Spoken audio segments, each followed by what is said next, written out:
On this episode, I get over my football loss hangover and drill some really hard questions right in the face.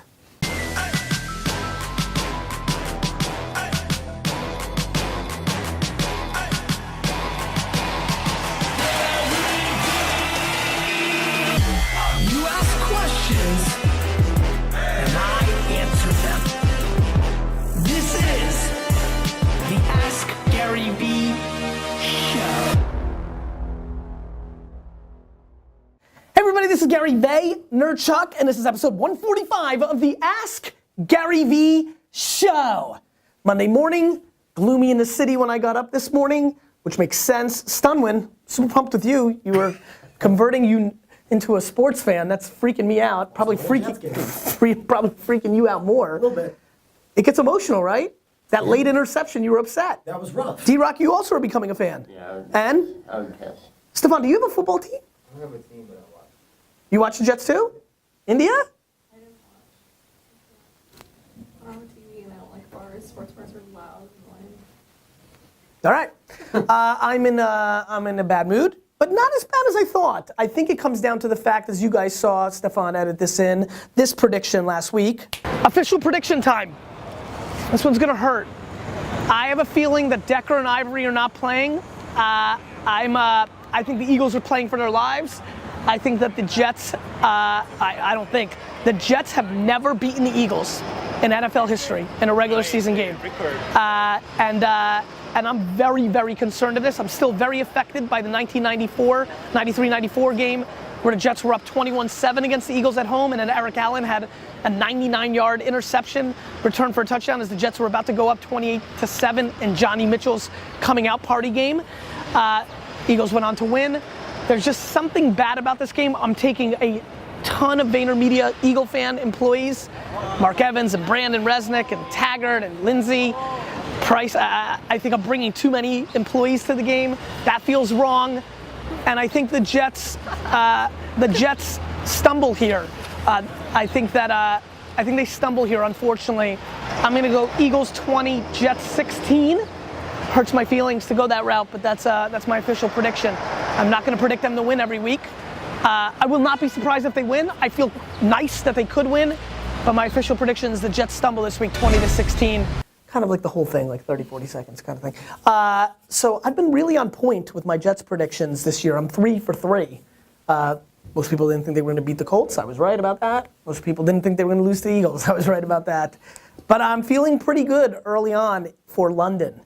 Speaking of London, I think I've got a busy schedule, but I feel a little motivated to maybe pull off a show on Friday or Saturday morning. But D-Rock, in the comments on Facebook and YouTube or Twitter, hit up D-Rock. D-Rock, take control of this. Find a sane, awesome, skilled recorder. I don't want to do a live show. My parents are coming to London. I never get to spend time with them. They never travel. We took 2 family vacations. So as much as I love the Vayner Nation in the UK, I need to milk every second I have with them. Plus I'll be in Jets mode. But I can be motivated to bang out a 20-minute show.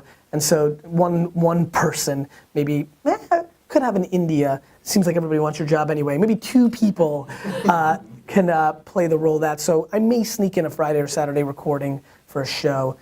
Other than that, I'm feeling good. I like your sticker. India. Let's get into the show. That was a whole new thing. All right, let's do it. Excited, focused, ready. Lachlan asks, I'm new to Medium. How do I build a community on it? Jab, jab, jab, and hopefully someone notices? Cheers, bro.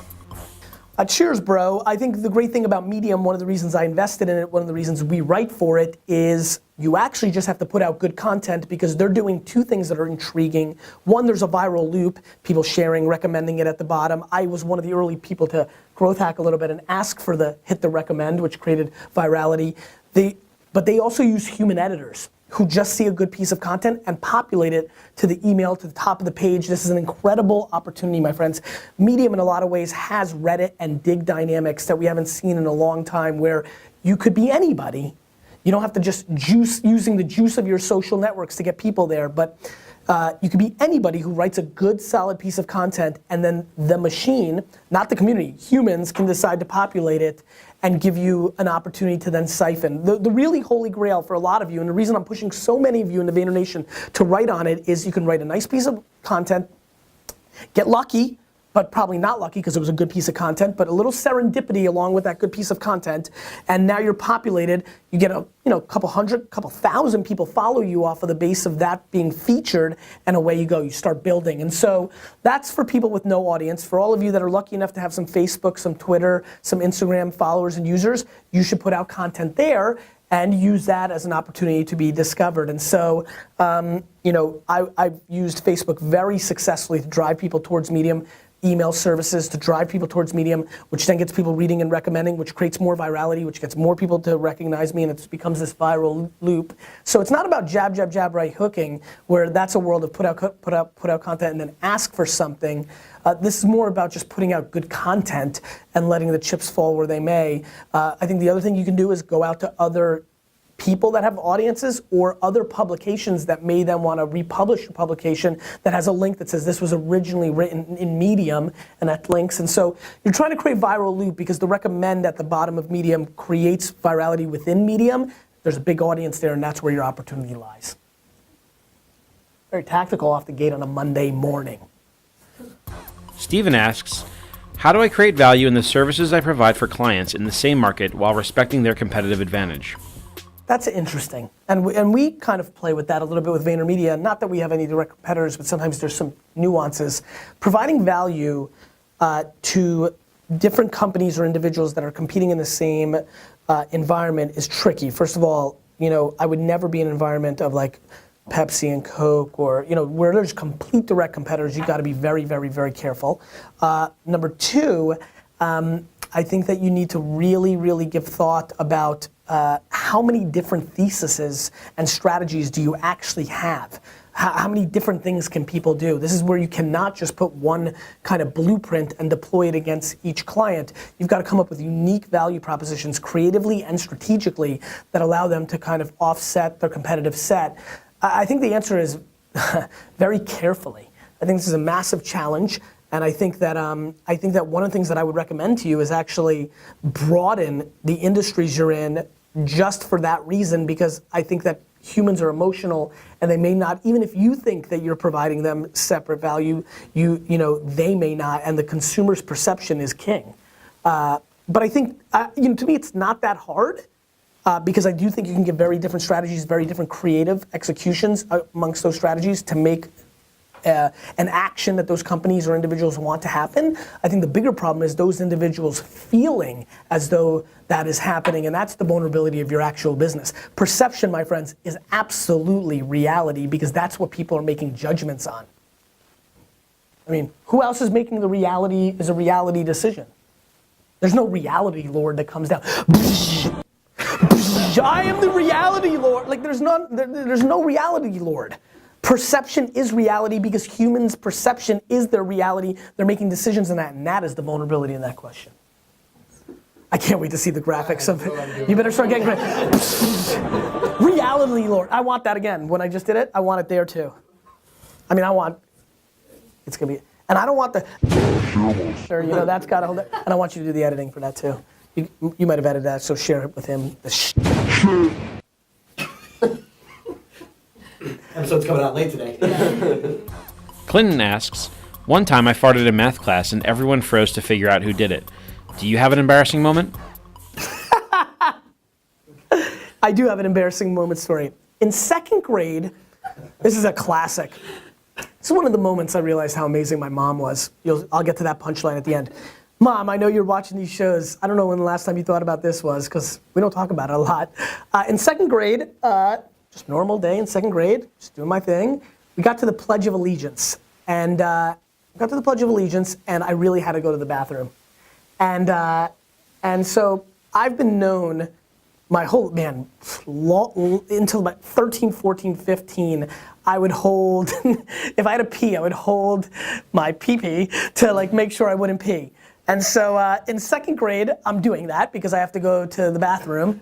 And I'm at my desk. And remember the desks that had the whole thing? And so, you know, like you had the chair, you had to go in like this, you had to go in like this, and then like the desk was here, right? You're like little, right? So I'm to the right of it, there's the part here, and we have to do the Pledge of Allegiance. And so because because I guess I didn't realize I could hold my PP with my left hand, but when I went for the right hand, I decided to press my PP against the chair. This is a true story, by the way.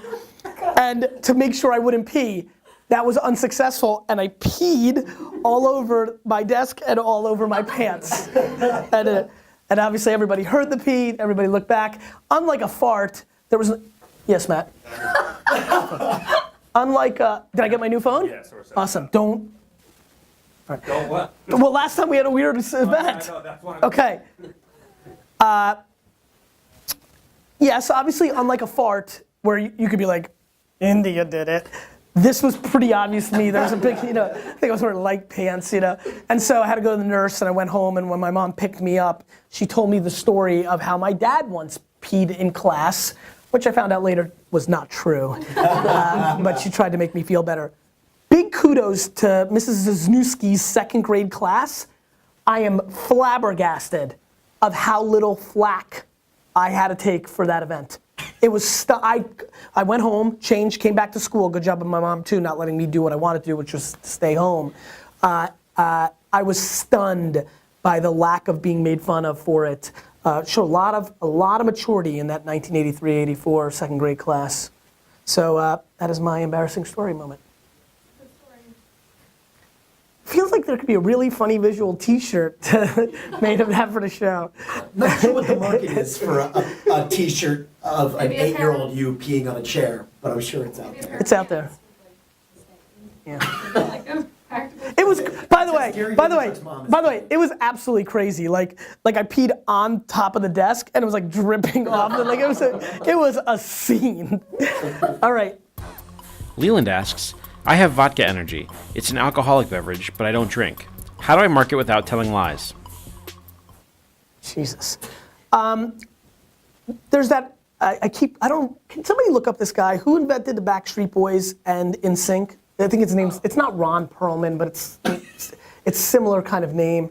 You know, went to jail for fraud. Lou Pearlman? Yeah, yeah. Lou Pearlman is a fat, old, 50-year-old white guy that invented the two biggest boy bands of the 90s. And so he wasn't a 14-year-old girl. He wasn't listening to teeny bop music. Just because you are not a consumer of your product, I write books and don't read them. So this question's a piece of cake. Often, the best creators of products are people that are not the consumers of that product. So the way to not lie is to not say that you actually drink your product. And that happens all the time.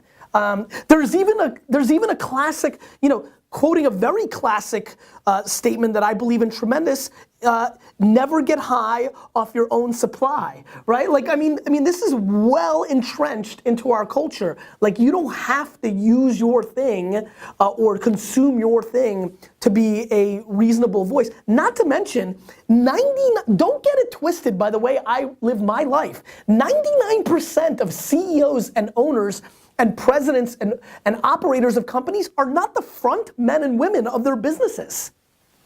Like you don't have to be the face of your company. Just be a business person and hire somebody who drinks vodka energy drinks, which is, I don't know, everybody on Instagram. You know, and so like it's, you know, I mean, that's a very easy question. Who asked that? Leland. That's a piece of cake answer question answer. Jesus. From Mike. Mike. Via the podcast. Mike via the podcast. Well, you know what? Let's do a podcast exclusive today. Should bring that up. Is this the guy who actually, did I see this right? This is the guy who like I'm switched? just adding on extra podcast content right when I was making the transition to 2.5 hour drive or whatever? Or is that somebody? Yeah. Yeah. That's him. Do I do a good job paying attention to my community? job. India? Great job. Excellent work. Thank you, India. I don't know. The answer is that happens with me all the time. Like, I stop and start things all the time. I love when people are like, oh, you said you were always gonna, yeah, okay, and what? Like, Jesus Christ. When you're innovating at scale, some things hit the ground, and so it lost momentum. That's the answer to your question, and good news, I'm gonna do one after this episode, because I feel guilty, okay? Great, you feel good about yourself? Yeah, I feel guilty. We'll do an exclusive podcast question today. Big ups to everybody on the treadmills and driving in their trucks. That's everything. Good. Make a statement of the day. It's an interesting Monday. I adore all of you. Have a wonderful week. We'll be doing a show Tuesday. We'll be doing a show Wednesday. Are we doing a show Thursday? Sneaking one in before I go to London? Yep. Great. And it looks like maybe try to do something Friday. I have a business. Work with Eric Fullwire, see if we can figure out, because I'm running around London doing some business. You keep asking questions. I'll keep answering them. Bless you. That's gonna be great. Keep that with the black and white. That's amazing. All right. By the way, you guys have to see Hamilton. Oh yeah. I saw. Do you know what I'm talking about? Oh my God, I'm so pumped. I get to be the person that told you about it. You're gonna hear all about it for the next year, and you're gonna be like, oh my God, Gary was the one that told me. Hamilton is a play, a musical on Broadway that is unbelievable. Wow. It is about Alexander Hamilton, and the entire play is being rapped. What? Is it? If you love history and you love hip hop, you have to go. It is bonkers. Is it the one? It's based on the rap that the creator of In the Heights did at the White House. That's right? exactly what it is. Isn't that's the one? Yep. That video is amazing. So the whole thing's like that. That video is a piece of dog shit compared to the show. Guys, it's unbelievable. You got the video? Oh, I mean, I can bring Pull up the video. I just want to see Stefan. It's so. It's that good. It's great. It's just great. It's literally the first hit when you search for this guy's name.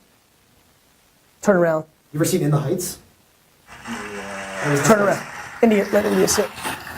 I'm thrilled the White House called me tonight because I'm actually working on a hip hop album.